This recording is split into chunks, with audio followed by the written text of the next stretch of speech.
بلاي وفي شم شم شم. يلا نحوح وياك. يوسف تعال، وين رايح؟ خطر على حياتك. مصطفى هذول من ملابسهم مبينين طاقين وعندهم فلوس هواي. اي والله مبين زين. الشيء انت تاخذ واحد وانا واحد، امشي خلينا نخطفهم. يقول لك ذولا حرامية ورانا راح يخطفوني. اقول لك انت ايش شايل فلوس؟ انا شايل 100,000. لا عاد اركض بفلوسك يا الغني.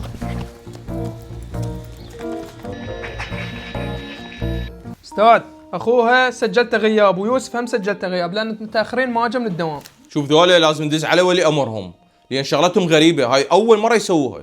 انا جيت اعتذر منك، لو حتى تفصلني انا راضي. عمرك 8 سنوات وتسوي هاي السوالف وتاخذ طالب وياك؟ العقوبه 3 حيصير وياك 3 عقوبات. اول شيء توقف تك رجل بالساحه، والشغله الثانيه 10 درجات مخصومه من المعدل، والشغله اللخ تستدعي ولي امرك تجيبه الباكر تجيبه، وانت هم باكر تجيب ولي امرك مو تنسى. والله المدير ما يدري انا اهلي ما مربيني. انا اللي مربيني احسن توبيش حق اللي مشي.